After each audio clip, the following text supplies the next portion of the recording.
Da tribuna do Senado, o senador Eduardo Girão relembrou os eventos conhecidos como a Primavera Árabe e comparou com a situação atual do Brasil, apontando que os cidadãos estão protestando contra a ditadura da toga que está instalada no país. O senador disse: o brasileiro clama por liberdade de expressão, por poder se manifestar, mas muitas redes, a cada dia, redes sociais, estão sendo censuradas de forma arbitrária pelos nossos tribunais superiores. O povo assiste estarrecido a medidas inconstitucionais como a censura prévia, o bloqueio arbitrário de contas de empreendedores por estarem apoiando as manifestações democráticas. Girão lembrou que, apesar de iniciativas de senadores, a Casa Legislativa segue inerte, ignorando os ataques à democracia e os apelos da população.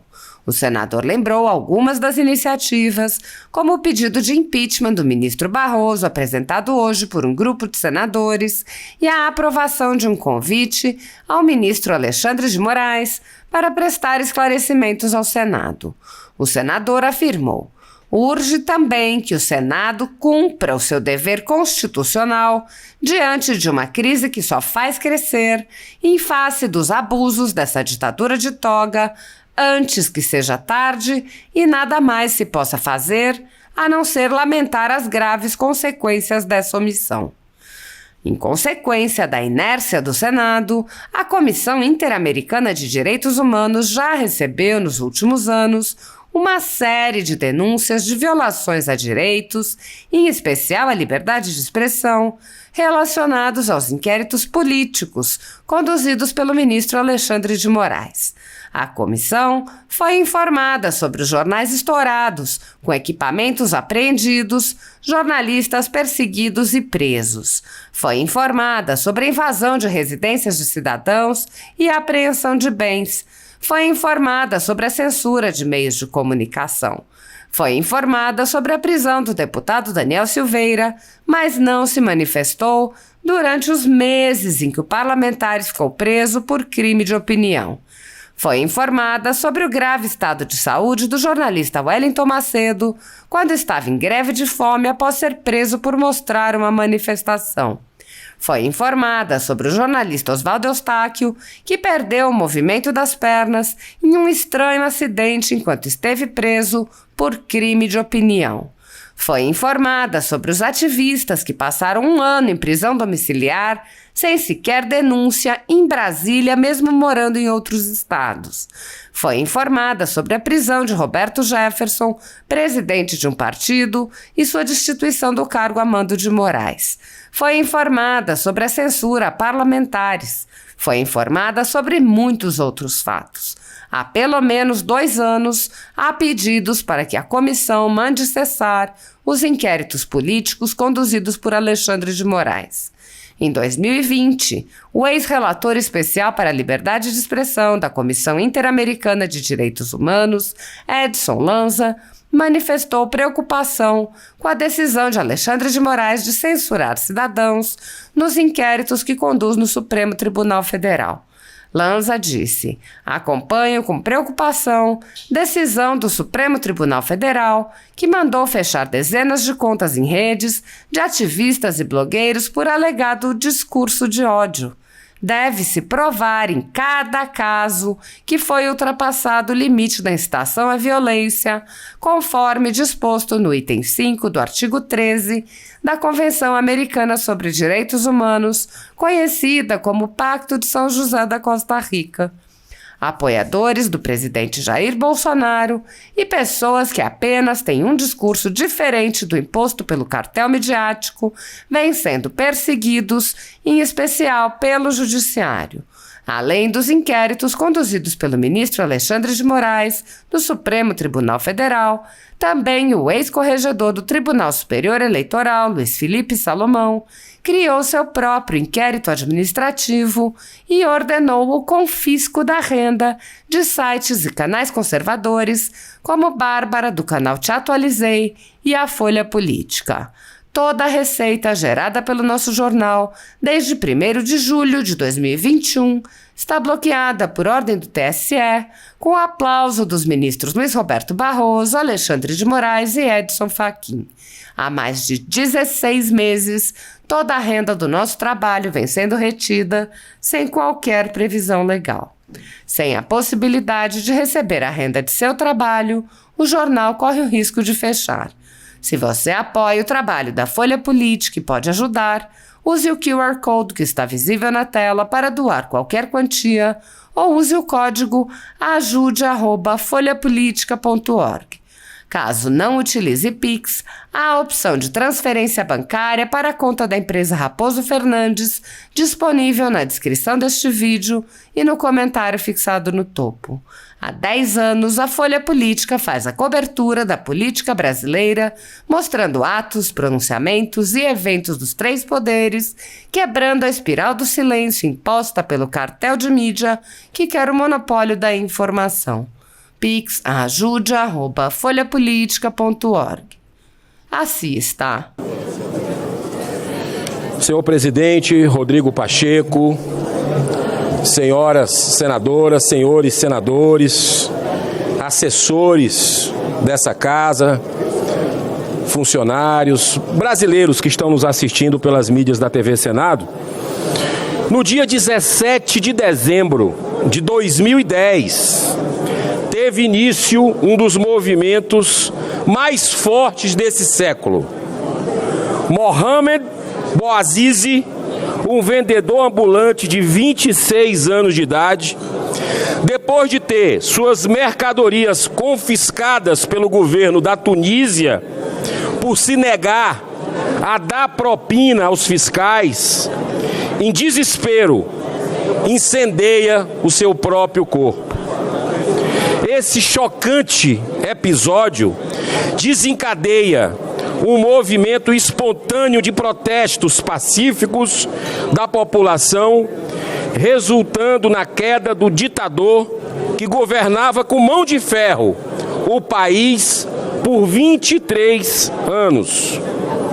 A partir daí eclode em vários outros países aquilo que historicamente ficou conhecido como a Primavera Árabe, senador Guaraci, com destaque para o Egito, que mais de 500 mil pessoas permaneceram concentradas por mais de 20 dias pacificamente na Praça Tahrir, que significa Praça da Libertação, derrubando o ditador Hosni Mubarak, que governava, como eu disse, por 29 anos. Eu penso, com respeito a quem pensa diferente, que existe um forte paralelo com o que está acontecendo hoje no Brasil, quando milhares de brasileiros estão protestando pacificamente nas ruas, não apenas por causas nas eleições mais polarizadas da história do Brasil, mas principalmente pela ditadura da toga, hoje instalada e consolidada já em nosso país. O brasileiro clama por liberdade de expressão, por poder se manifestar, mas muitas redes a cada dia, redes sociais, estão sendo censuradas de forma arbitrária pelos nossos tribunais superiores. O povo assiste estarrecido medidas inconstitucionais como a censura prévia, o bloqueio arbítrio de contas de empreendedores por estarem apoiando as manifestações democráticas. Apesar da gravidade dessas questões, o Senado continua cego, surdo e mudo, numa inaceitável alienação que está, infelizmente, desmoralizando a todos nós. Mas existem iniciativas importantes acontecendo a partir do Brasil para o mundo. O jornalista Paulo Figueiredo, juntamente com a deputada Zambelli, a mais votada do Brasil, deram entrada na Comissão Interamericana de Direitos Humanos, na OEA, com farta documentação, denunciando graves violações de direitos humanos produzidos pelo TSE e STF, rompendo com o amplo direito de defesa e o devido processo legal, algo típico de uma verdadeira ditadura. Ontem, mais um passo importante foi dado na CTFC, na Comissão de Transparência, Fiscalização e Controle, presidida pelo meu amigo, meu irmão, senador Regufe, senadora, minha querida irmã Eliane Nogueira. Um requerimento de minha autoria para realizar uma audiência no dia 30, às 9h30 da manhã, para aprofundar uma análise, um balanço geral sobre o processo eleitoral no Brasil, foi votado por unanimidade. E nós vamos ter aqui 18 autoridades, entre ministros de Estado, convidamos também mais uma vez juristas que já confirmaram a presença, como o doutor Ives Gandra Martins, Polícia Federal, Associação Contas Abertas e aquele servidor exonerado pelo TSE. E é claro que teve 3 versões para a sua demissão no mesmo dia. Precisamos buscar a verdade. Esse também é nosso papel, facilitar para que a verdade possa vir à tona, e não vou medir esforços junto com os colegas que estão comigo nessa jornada para que a gente possa cumprir o nosso dever constitucional. Eu quero dizer que hoje os colegas senador Lazier Martins, senador Luiz Carlos Reis, senador Stevenson Valentim, senador Plínio Valério, senador Carlos Viana, nós demos entrada no pedido de impeachment, nós demos entrada, para encerrar, senhor presidente, nós demos entrada no pedido de impeachment do ministro Luiz Roberto Barroso por três razões robustas e bem fundamentadas que já estão à disposição da imprensa brasileira, de todos os colegas. Estamos, sim, cumprindo o nosso dever perante a nação. Urge também que o Senado cumpra o seu dever constitucional diante de uma crise que só faz crescer em face dos abusos dessa ditadura da toga. Antes que seja tarde e nada mais se possa fazer a não ser lamentar graves consequências dessa omissão. Eu encerro, último minuto, senhor presidente, por favor. Eu encerro com esse pensamento do escritor Luiz Roberto Botstein. Abro aspas, a omissão é um dos crimes mais graves, porque atrocidades são cometidas por conta dela, sem que ninguém se sinta responsável. Muito obrigado pela tolerância, senhor presidente. Obrigado, senador.